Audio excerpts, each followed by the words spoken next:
এই মৌলিক সংস্কার একটা যৌক্তিক দাবি। আর একটা দাবি হলো ক্লিয়ার পদ্ধতিতে নির্বাচন, আর একটা দাবি হলো গণহত্যা বিচার।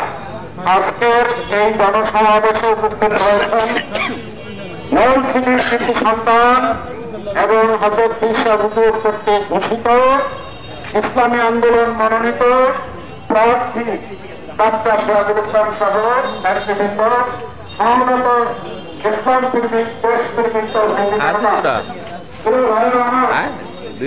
বিগত 53 বছর আমরা একে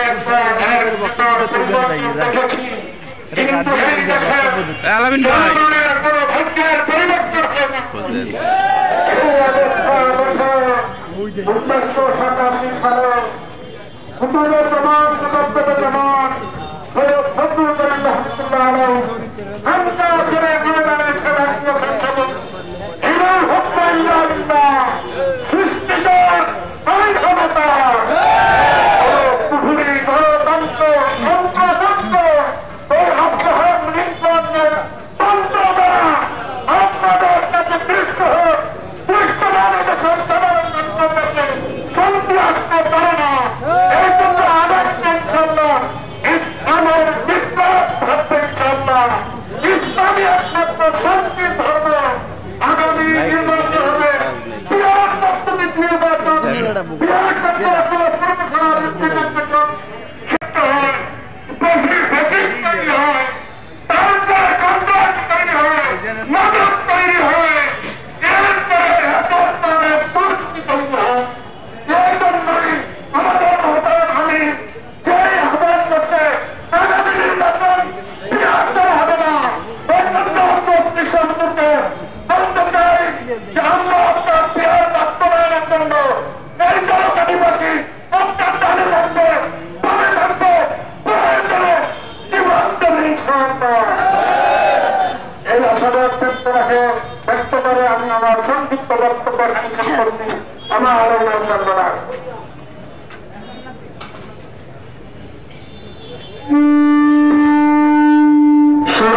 বাংলাদেশে টেকনাফ থেকে তুতুলিয়া, রূপসা থেকে পাতুলিয়া হাজার হাজার যুবক আছে যারা সারা জীবন নেশার বিদায় বুধ হয়ে থাকতো।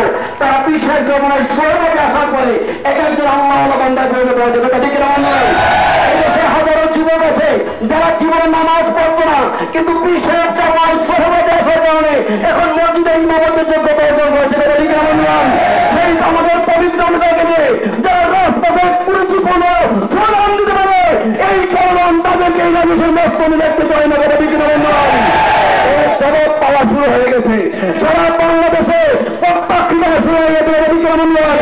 এরা ধরেছে 5ই আগস্টের পরে একদল বিদায় নিয়েছে, এখন আমরা নতুন ভাবে সবকিছু দখল নিয়ে নতুন রাজত্ব কায়েম করবো।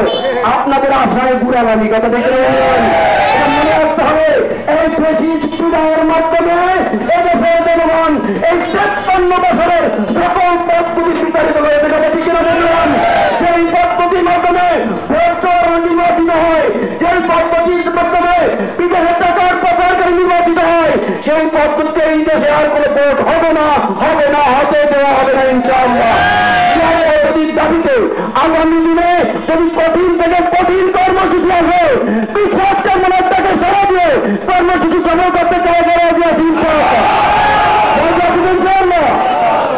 বিপ্লবী বন্ধুগণ, মুহতারাম আমির আমাদের নেতা পীর সাহেব সাহেবের নেতৃত্বে আগামী 25 তারিখে আমরা আরেকবার রাজপথের মধ্যে আলোচনীতে পীর সাহেব সাহেবের নেতৃত্বে এই জানাগানি 25 তারিখে নম্বর 80 থেকে ইনশাআল্লাহ বন্ধুগণ, এবং আমরা পর্যায় করলে ধারাবাহিকভাবে প্রত্যেকটা উপজেলা ইউনিয়ন পর্যায়ে কর্মসূচি দেবে সফল করবেন। এই প্রত্যাশা রেখে শেষ করছি। আসসালামু আলাইকুম রহমতুল্লাহ। বন্ধুগণ, সমাবেশের বক্তব্য রাখছেন ইসলামী আন্দোলন বাংলাদেশ ঝালকাঠি জেলা শাখার সংগ্রামী সভাপতি জননেতা হাফেজ মৌলানা আলমগীর হোসেন। আলহামদুলিল্লাহ ওয়া কাফা সালামুন আলা ইবাদিহি আল্লাযীনা ইসতাফা, আম্মা বা'দ।